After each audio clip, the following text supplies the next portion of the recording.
I'm John Rodgers from Cuyahoga Falls, and we're going to spend a little time out in Utah on the San Juan River. This title that you're looking at is taken from a Sierra Club book by Francois Ledet, and the passage written by him, I think, is, "This is a day when life and the world seem to be standing still, only time and the river flowing past the mesas." I'll give you something a little better to look at and tell you about it in a moment, but I just want to cover two short things here. The trip on the river covered September the 9th through the 16th in the year 2000. It was from Bluff, Utah, and the Archaeological Conservancy from Albuquerque arranged it. But the actual trip was handled by Wild Rivers Expedition from Bluff, Utah. Now, Bluff is a thriving metropolis of 290 people, and we stayed in the recapture lodge there the first and last nights. We drove out to Bluff, put about 4,000 miles on my wife Eleanor's Blazer, and we were on the river for 6 days and camped on the edge of the river for 5 nights in a little tent. There were 24 of us with 6 boat people, and we were on the river for 84 days. Now, the picture I've had you looking at is Wolf Creek Pass in Colorado. This is the start of the San Juan River, and this is on the eastern side of the mountains there. It flows into New Mexico, it's dammed, and it flows on over by the Four Corners. And this is as it's getting to the Four Corners, and so into Utah.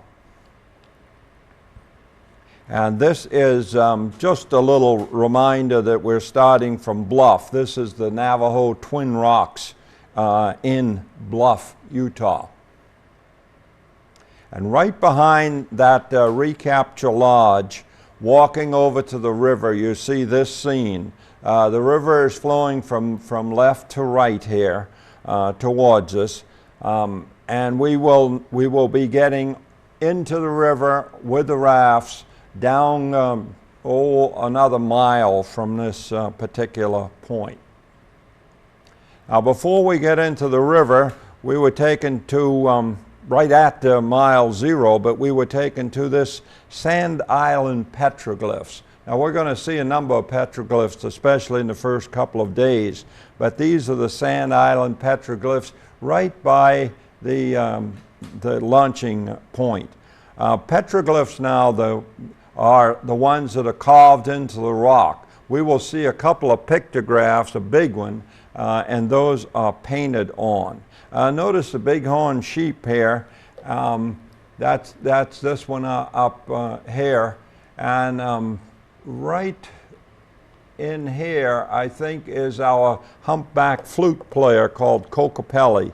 You hear of him quite a bit in the petroglyphs. Yeah, this is Kokopelli down here. But a magnificent set of petroglyphs. And then here are the boats. You'll notice 6 of them. There will be 1 boat person and 4 of us in each one of the boats as we make our way down. And yes, you see a couple of motors here, and those will not be used until the last day, when the river has slowed down so much that they need a little power. But only every other boat has a motor with it. And we will have some ducks going with us. That will be a yellow one, and they'll let some of the people, instead of being in these boats, will do the yellow ones, and then we will have to give those up later on. This is the Four Corners right here, and you see in this shaded area, that is what's generally known as the Colorado Plateau. Now, some people bring it in a little bit further here. This is where you have a plateau with deeply cut ravines in it. And our river started up over the other side of Durango and swung around here. It is dammed right in here by the Navajos, and a power plant is there. And then it comes right pretty close, within 100 yards of the Four Corners itself. And we will be on it from roughly that point to that point, and that's about 84 miles.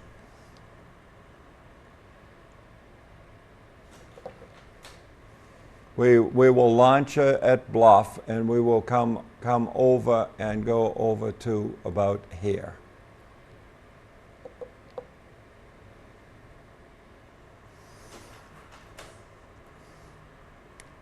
Now we will go under a bridge here very shortly. I don't think I put a picture of this bridge in, but we will see only one more bridge in the entire 84 miles. This light sandstone that you see is Navajo sandstone. It goes back to the Jurassic Age. That's the age of the dinosaurs.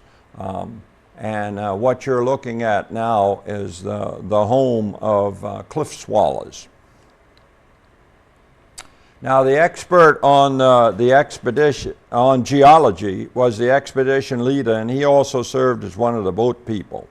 He was always in the lead boat, and he wasn't the only one that knew quite a bit about geology. Several of the boat people, Doug especially, knew a lot. And for a good many miles, we were in a canyon with walls rising on both sides up to about 12 to 1,400 feet. And part of this was in an area called the Goosenecks, and we will be getting to that shortly. I just wanted to mention it at this point. Now we have started on the river now. We're roughly at mile 4, and these are steps in the cliffs carved by the ancient ones, the Anasazi, so that they could make their way up them. And this is a place called Butler Wash. And we didn't make much time, or much headway, I should say, against those 84 miles in the first couple of days, because we stopped to hike in to see petroglyphs and some of the Anasazi dwellings. And we had a man named David Noble. He's an author that deals with ancient ruins and the rock art of the Southwest. We had him with us for the entire trip, and he did the talking when we went in to look at these things. He would tell us all about them. I have a real great one for you. I got my best picture yet of a rattlesnake on one of these hikes, and we'll see that in a few moments. You can see some of the carvings, the petroglyphs here at Butler Wash. Now, Butler Wash is the first stop, and it's only mile 4, but the stains that you see, those black stains, and you'll see them more prominently in a moment, that is known as desert varnish. It's very high in manganese oxide. And this petroglyph panel is about 200 yards long, and it dates to about 100 to 400 AD. And at the time that the ancient ones were there, those holes held beams, and probably there was a small lodging right under there. See the steps going up the cliff here?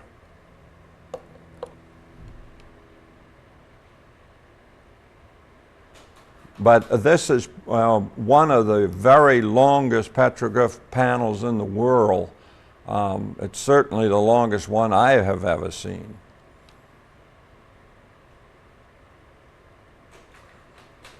You can see a lot of that blackish manganese dioxide is the desert varnish. And notice these characters here. Those are called Kachina spirits. And they're still Kachina spirits in the Zunis and in the Hopis and others along the Rio Grande and so forth. Here's our group, and I think this is David up here that was trying to get us there so he could talk to us about these petroglyphs here. And then further on we had swung around, and now we're looking back down. The boats are in the trees back here, but this is the river, and the river is flowing that way.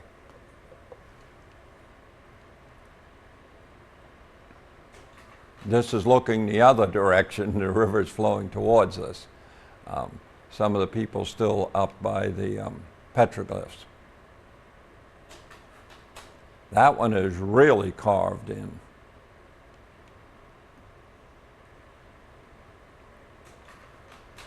Now we're off on a little hike away from there, and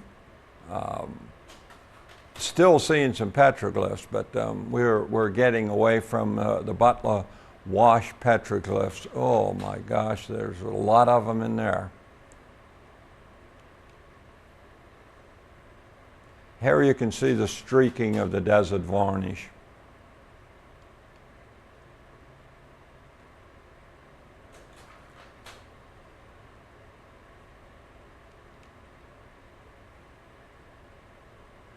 Some of the beautiful cactus. This one is not in bloom, but many of them would be. And we were walking now over towards this ancient Indian ruins.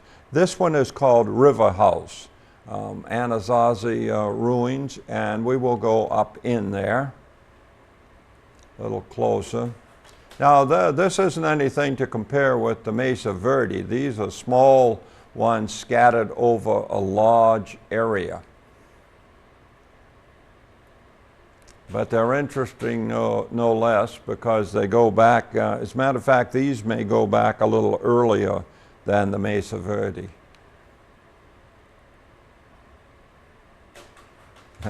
If you use them right, these old cottonwood, this tree here, gives you a good framework for your pictures. And David also knew a lot about the dwellings, not just about the petroglyphs.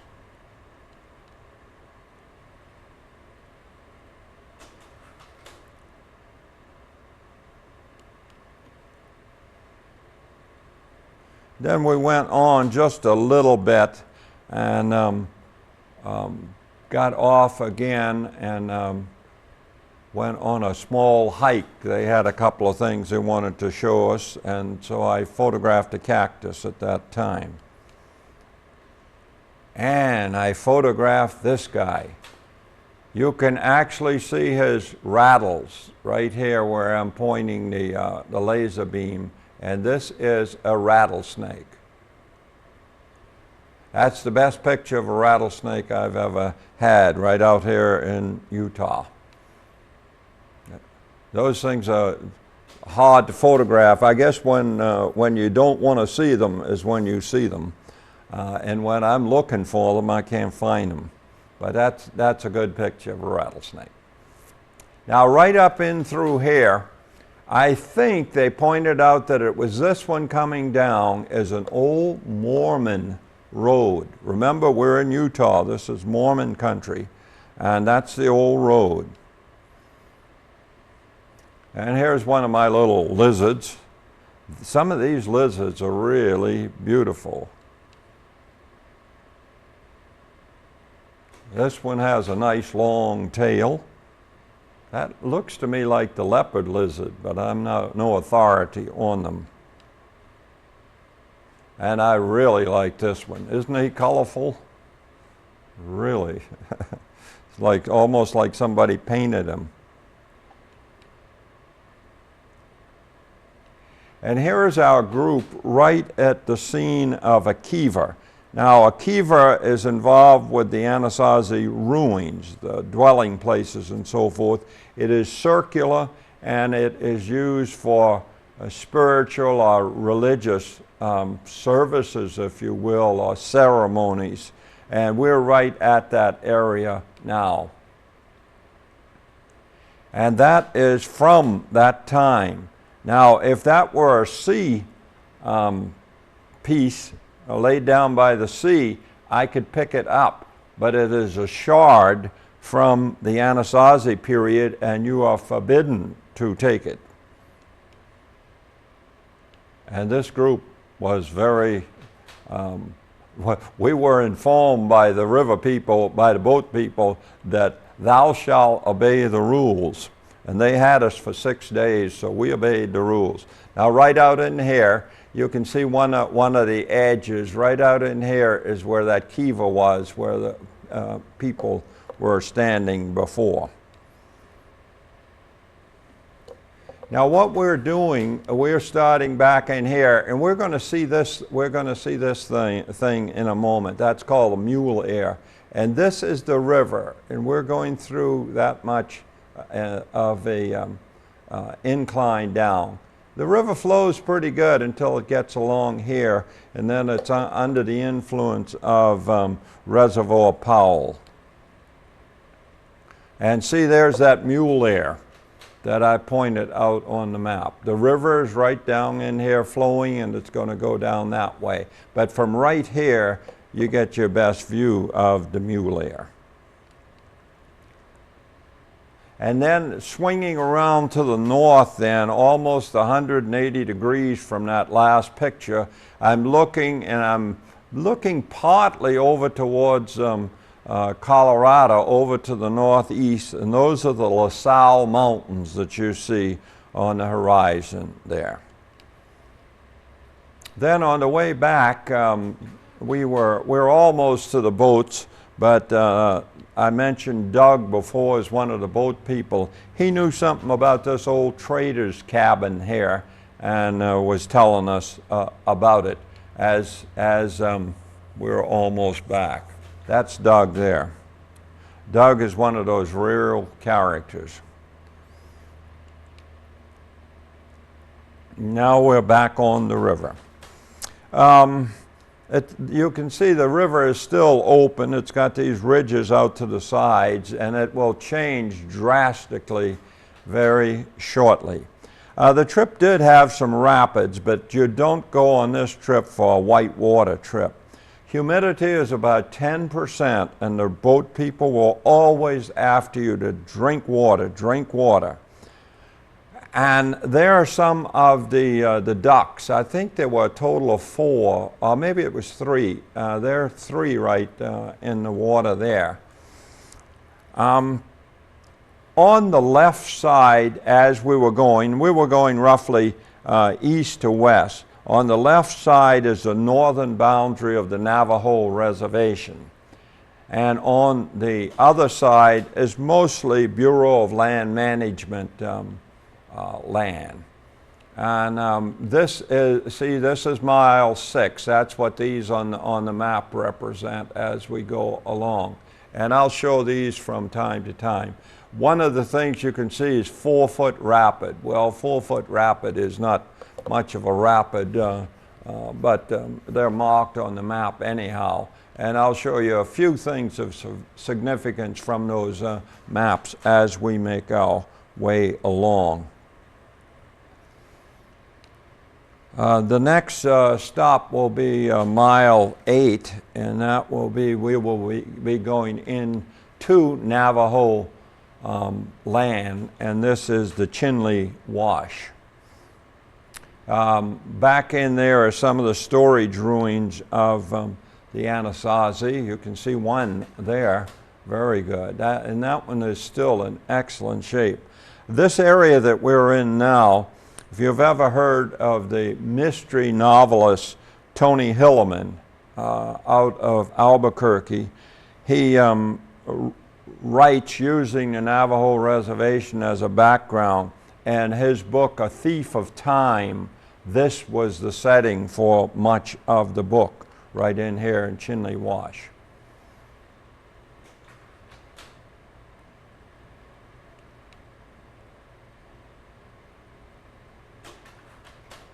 All kinds of red rock out in this country.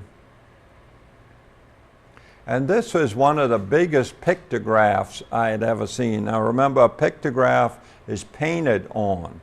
And how can something like that last for century after century after century? And there are some more of those swallow nests. That's the bigger one down below. Might be a slightly different variety. Those other houses look a little smaller. And we're walking back out. This was about 1.5 miles into those formations, and we're walking back. We're almost back to the San Juan River, and this is what is flowing in September of the Chinle Wash. Not much water at all coming in at this point. And then we are back on the river.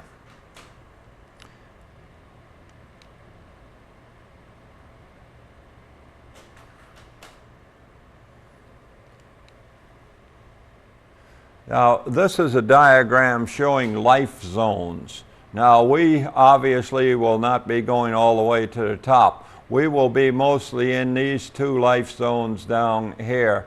One is called the foothill zone and one the highland zone, but we won't get out of those. And then these others go all the way to the top. And if you want to see something like this, you aren't actually that far away from mountains that go that high. Mount Evans over the other side of Denver. Pikes Peak goes that high. A lot of them out there. Now we're getting into some walled canyons. We're not quite in the ones that I described before, but we're getting there. That same Tony Hillerman wrote another book called Ghostways. That's one of the ceremonies that they use in the Navajo religion, if that's what you want to call it. And these words he put in the mouth of an old Navajo called Frank Samnaki. And any one of these pictures is appropriate for this. Let me see if I can get us to a nice red rock one, and I'll give you these words. Well, this one's pretty good. And he says, memorize places. Settle your eyes on a place and learn it. Touch it with your mind. Inhale the air that moves across it. Listen to the sounds it makes. See it under the snow and when first grass is growing, and as the rain falls on it. Feel it and smell it. Walk on it. Touch the stones, and it will be with you forever. When you are far away, you can call it back. When you need it, it is there in your mind. So we're in the walls, still kind of open here, but pretty good. And this is sort of how we assembled for settling for the night or for lunch. This one is settling for the night. And there you can see the yellow. I guess we did have 4 ducks, not the 3 that I showed you before. So there were 4 ducks. We will be giving those ducks up pretty quickly now. So those are the boats and the people on shore. Now everyone helped unload and load the boats. And then you had to find your gear and find a place, find your tent too. Find a place and pitch your own tent, and that's our tent right there. And if you had any modesty to begin with, it was gone quite soon. Bathing was in the river. And that's what a campsite looked like. These campsites are designated by the Bureau of Land Management, and I'll tell you some more about the rules on the campsites and the river as a whole in a few moments. This is our tent here, and this open thing down here, that's where the author spent the night, in the open. Yeah, David likes this trip, and he never pitched a tent the whole time. So there's the walls of the canyon, and then the next morning. Let's see. Yeah, I'm always puzzled here. They got a lot of people there. Are we the next morning? And then I show that. So I guess that's the night before, just before we settled in. And then the next morning, that same wall, but without the sun behind it.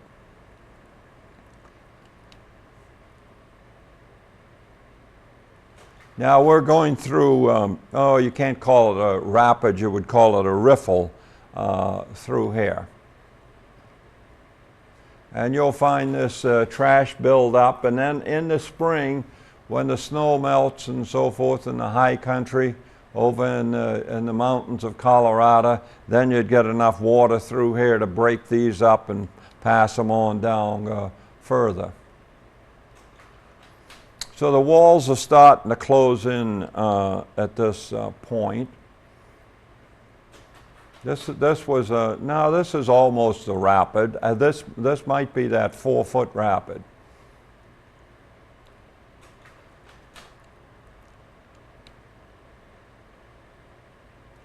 All kinds of debris there. The debris is mostly sticks and natural stuff that has fallen into the river at one place or another. Here's Doug. I'll tell you a little story about Doug.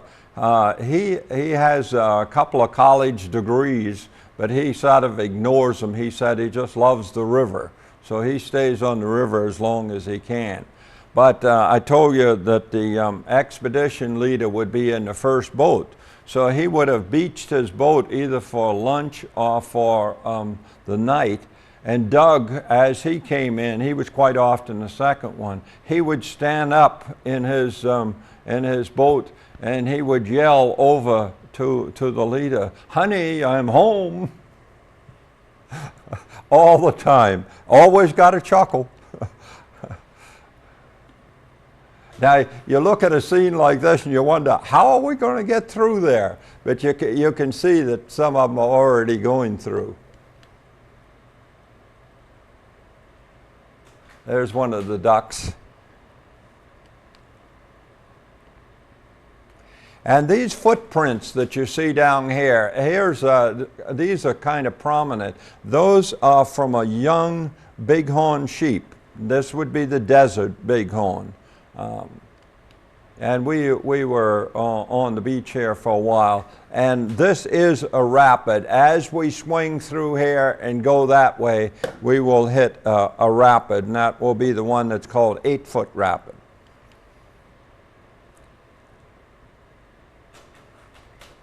See, I got a sunspot in there. We had stopped for lunch here. There are people over on the right there. No, I guess we hadn't stopped for lunch. We'll stop for lunch in a moment, I suppose. The plants that are here really have a rough time. That's a pretty good juniper sitting up in the rock pile there. You wonder how they can put roots down there that will give them the sustenance to keep growing. Okay, this is 8-foot rapid, and they have stopped up in here, and we still have to go through it. And drifting on past there. High walls now, but not completely surrounding us as it will be later on, because these others just come gently down to it.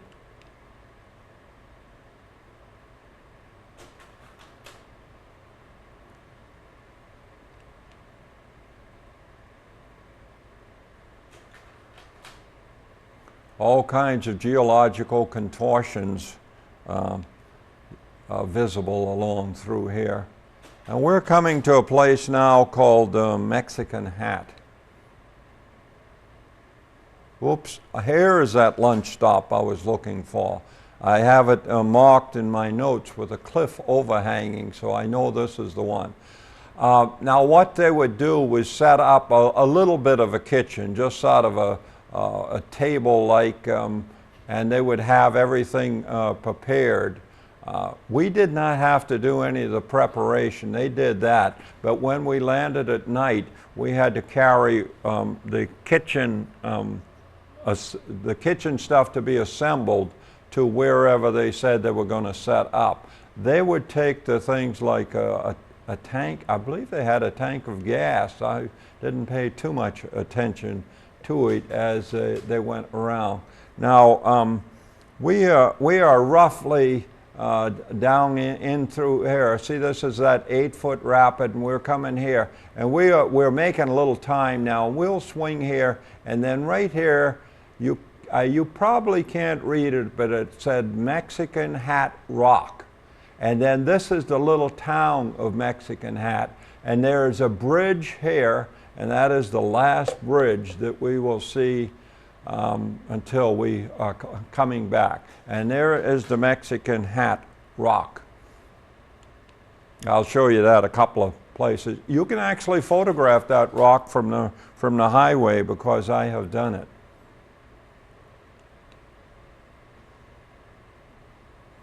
There it is again.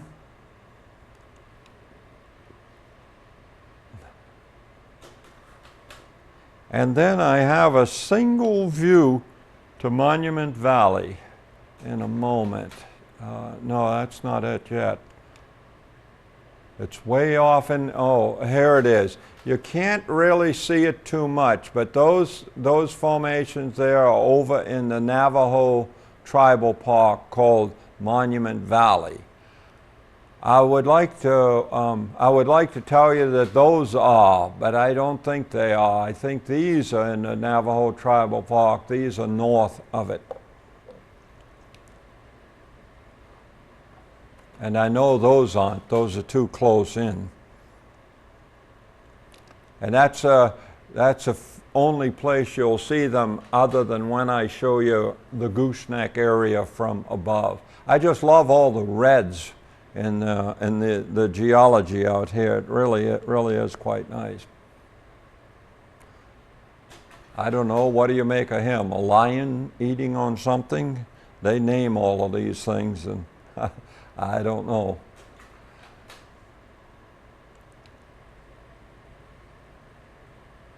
We're coming up, we are already there. This is the resupply point. This is the only resupply point, and we are at that little town called Mexican Hat.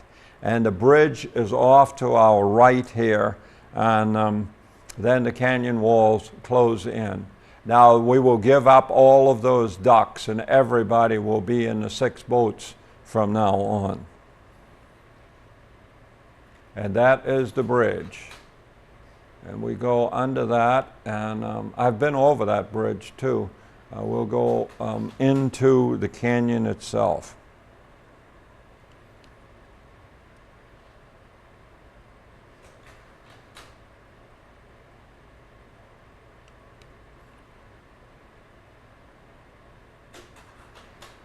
We've come to a place called the Mendenhall Loop, and we are up on a trail. They're going to take the boats around, but we're up on a trail going up to this old man's cabin, and where he looked for fossils.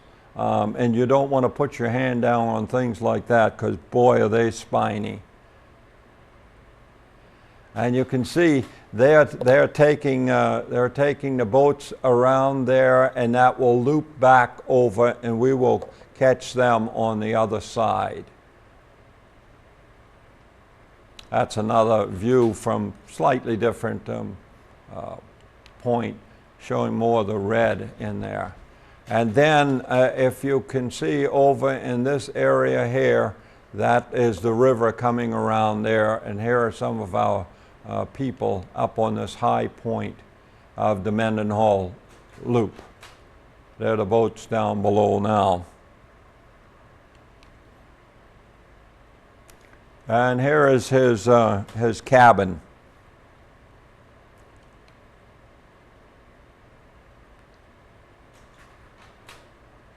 Actually, we aren't going very far from this location to our camp for the night.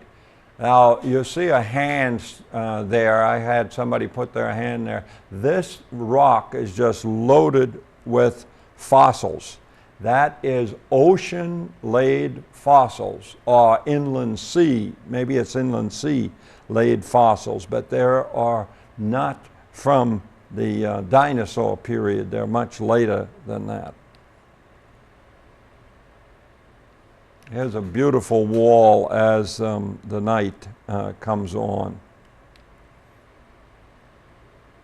Now, I mentioned that I would say something later on. There's not exactly a delicate way to say this, But the Bureau of Land Management rules in any of these camping areas, and indeed along the whole river, if you have to pee, you pee in the river, and your solid waste goes in here. These are called groovers, and that's what they do to your backside, believe me. And those then are sealed. These are made of stainless steel. They're sealed and put on the boats in the morning, and they carry those all the way to the end and then take them back, and they go into the sanitary sewerage system of that little town of Bluff. But those are the rules. You don't even throw coffee down on the ground. If you have half a cup of coffee that got cold on you, you walk over to the river and throw it in. Those are the rules. And I told you, you didn't have any modesty left if you had any to begin with on this particular trip. I love all these high cliffs and then a very small little sandy beach right in front of them. And it's but not enough to camp on. You can hardly walk on it. It's only a couple of feet wide. Canyons, canyons. See, this is what I'm talking about, a little sandy beach. This one is wider than many of them. This is probably about 10 or 12 feet wide.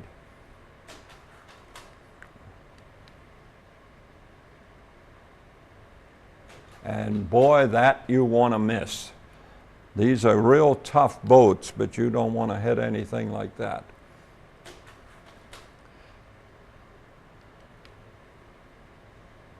Now, I have put in this stratigraphic section just because I wanted to show you a few things. Right down in, I'm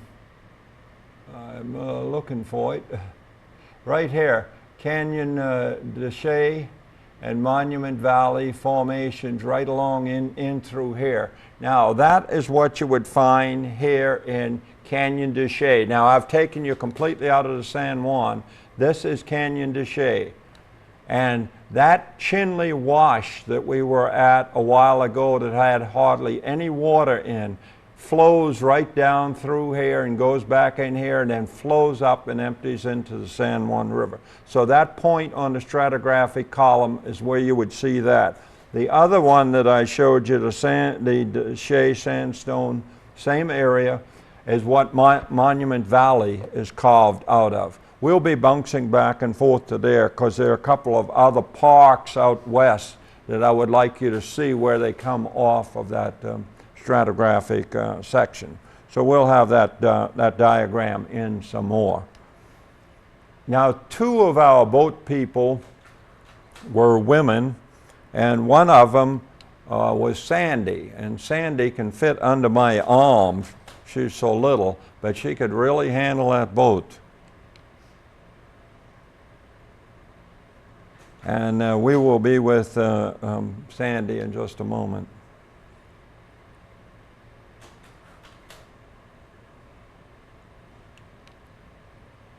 I just like you to see all of these different formations. I don't intend to dwell on them because then it's sort of over and over, but every turn of the river, it's a different view. It really is something.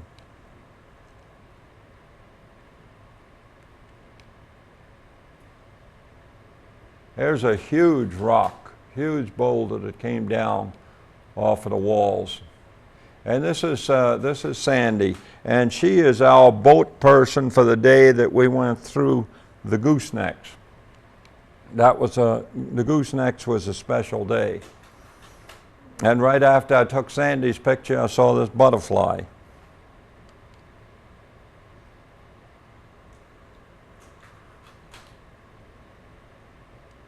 Chunk came out of there some years ago.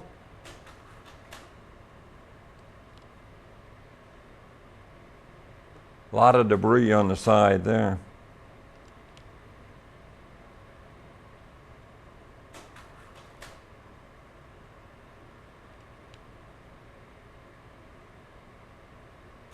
Now the walls are up probably at least 1,200 feet above us now, and almost no bank on the side.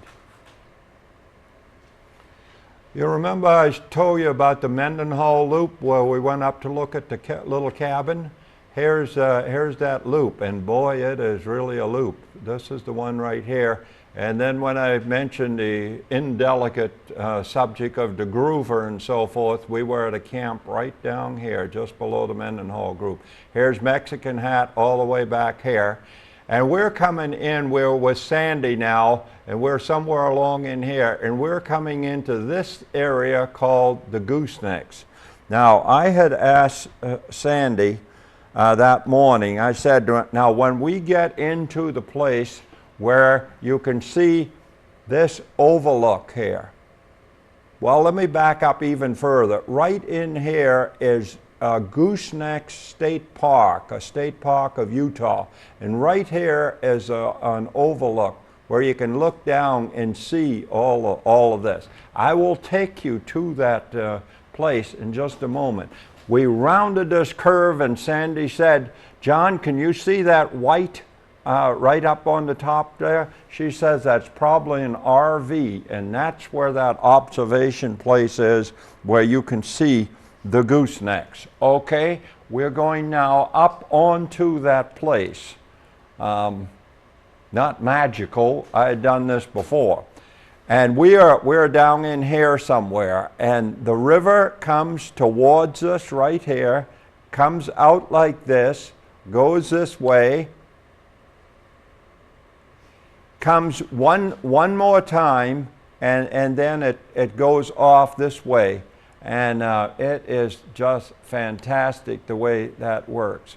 Here's the one more time, coming in here, and then it goes back in here, and I think it goes through that canyon there. And you're looking down on it, and the river is probably at least 1,400 feet below you at that point. And we are little people way down on that river. And looking back up now, that RV is still there. And then we later saw another RV back over on this part of it. But that is absolutely fantastic. And my wife and I had seen that view from the goosenecks about 5 or 6 years before we actually took this trip.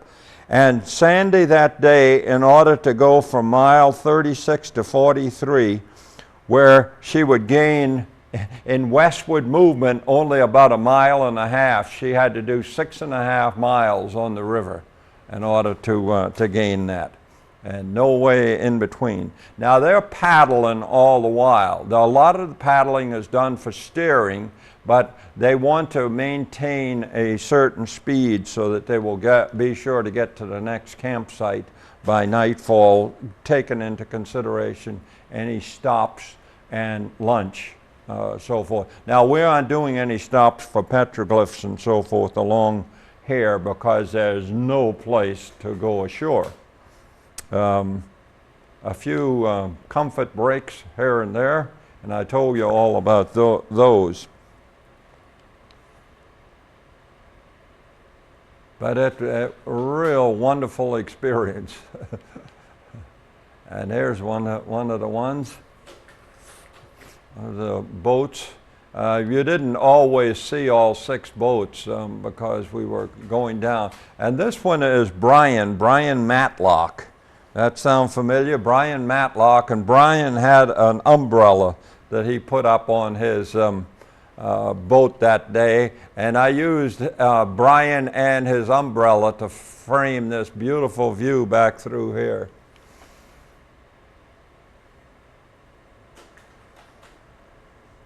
Just a little bit of magnificence, you might say.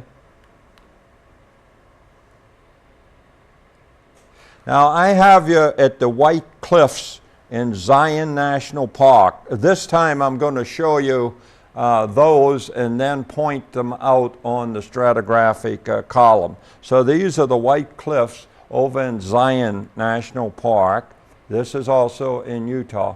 And these are the Vermilion Cliffs, and these are down in Arizona, not too far away. And here is the stratigraphic column again. Now let me get this right. We want the Navajo sandstone. Let's see, I'll come up the, here's the Navajo sandstone. That's the Zion and the White Cliffs. And here's Chianti Formation, and that's the Vermilion Cliffs. So we are still down a ways, but we will see some more of this stuff as we go along. But those, you just go straight on over the way this land is laid down, and you will run into those at those particular places.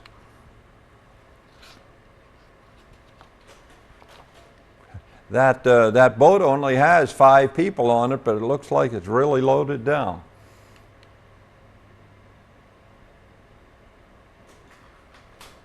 We're going to go up on another trail here in just a moment.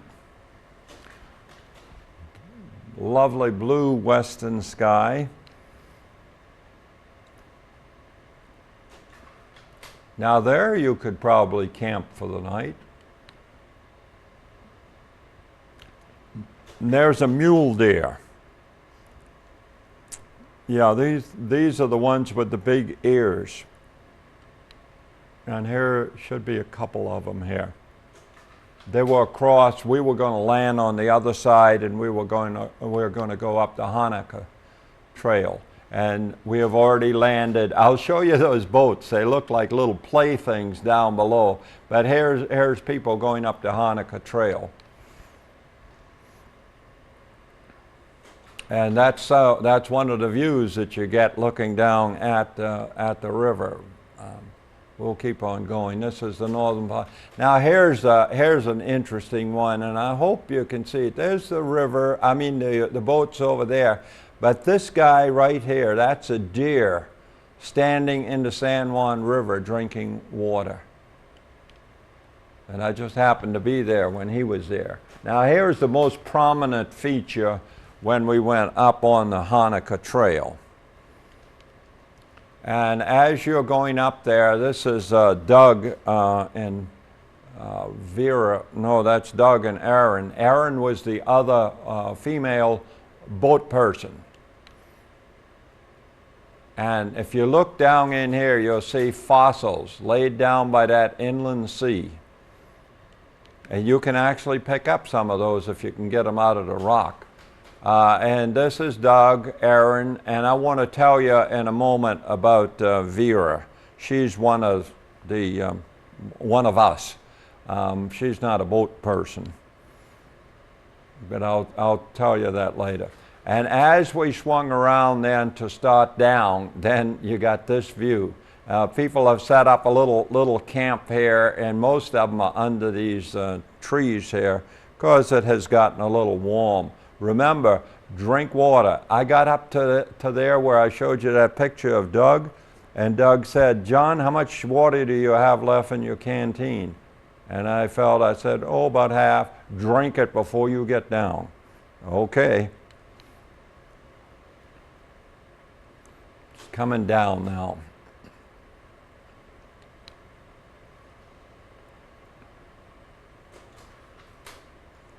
Mighty wall to go up.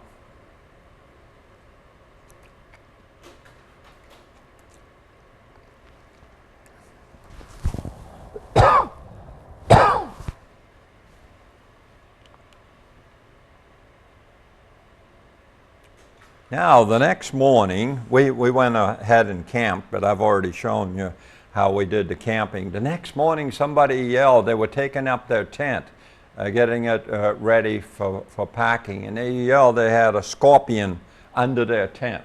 So that's the scorpion. You got to watch those fellas. And they can get in shoes and stuff like that. You shake your shoes out. But that's the only one we saw on this whole trip. And that was the only rattlesnake that we saw. But anyhow, you get down by the water's edge then.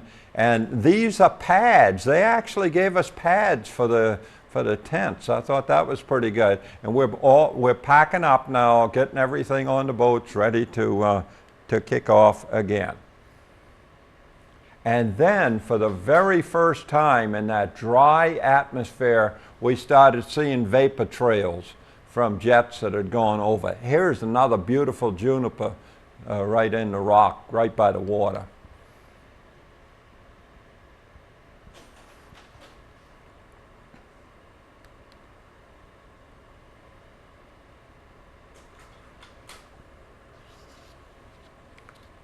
Now I think this is going to be the, this upcoming one is going to be the last stratigraphic column, but we got a couple of things to go before we get there.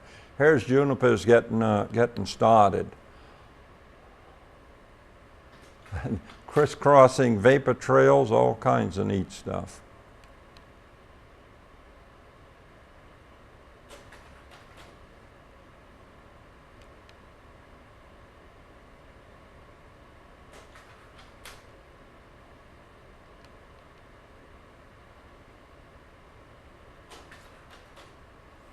You go from light to dark, and the way it was here, we were quite often happy to get the dark because it meant you were cooler.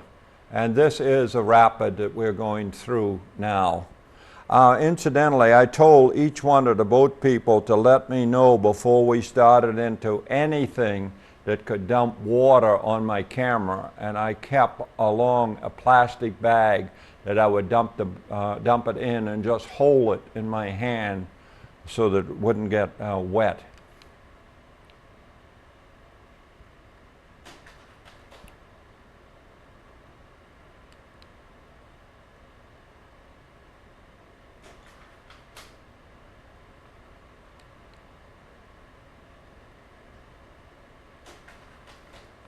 Every turn in the river is a different view. But as I said, I would not dwell on them.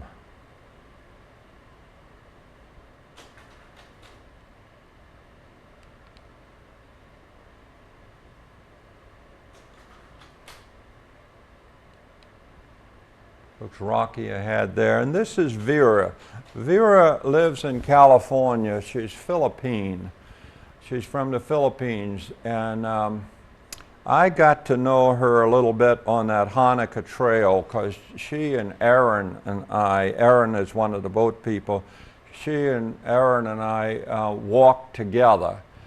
And I started talking to her, and I don't know how the subject came up, but she started telling me about her life in the Philippines. Her mother saved her several times by tucking her as a baby, by tucking her in a box and sitting on it as the Japanese came through and killed the babies. And Vera was saved, and one time her mother stuffed her back under stairs to hide her when this was happening. Those are the only two particular incidents that she told me about. But what a wonderful person, just outgoing, just very helpful about everything, and just a real pleasant, neat sort of person to meet on something like this.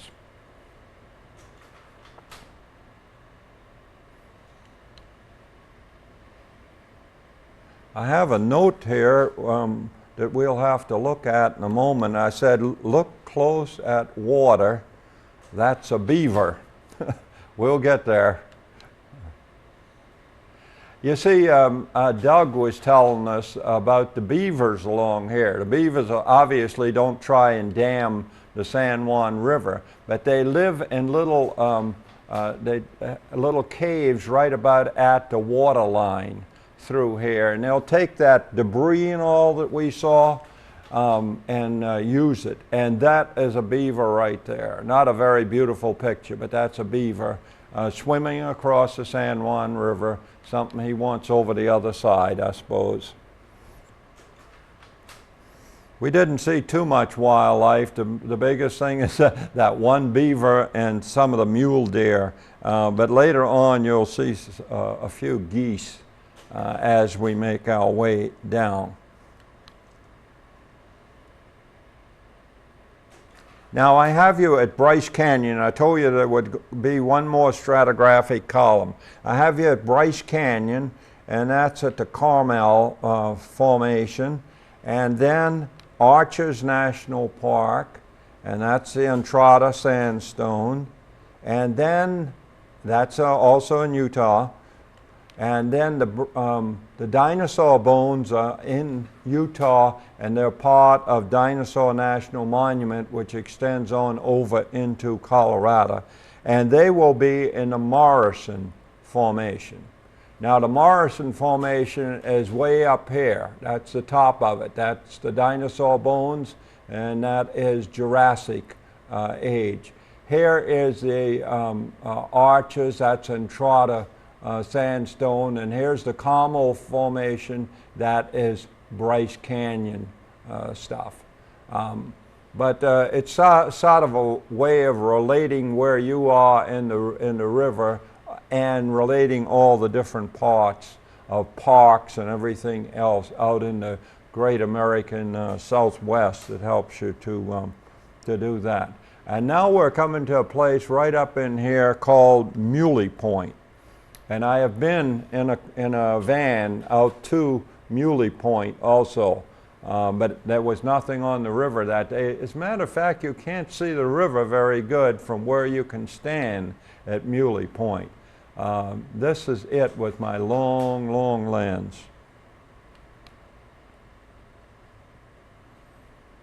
It's a very prominent feature because it is so big as you make your way to it. And it's Cedar Mesa sandstone, and we will be down to that. That will be about the road that they came in to pick us up will be where the level of the Cedar Mesa is.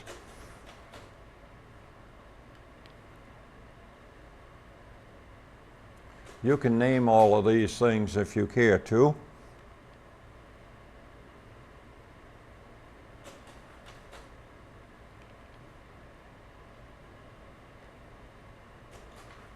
Looks like somebody's been carving all along here. And we have stopped for lunch at Johns Canyon. This is mile 5859, and I'm just walking around. I've gotten a bite to eat. Usually sandwiches and stuff like that is what they had. Occasionally a little pasta salad or something like that also. But these are all in this one little area called Johns Canyon. And there's a little lizard as we make our way out. Here he is here if you're having trouble locating him. He's well camouflaged.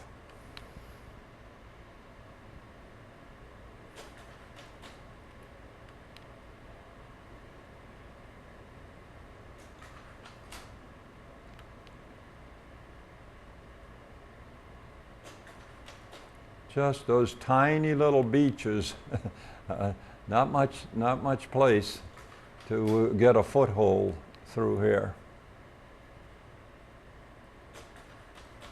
Now this would be a side canyon, but it would only have water coming through probably in early spring.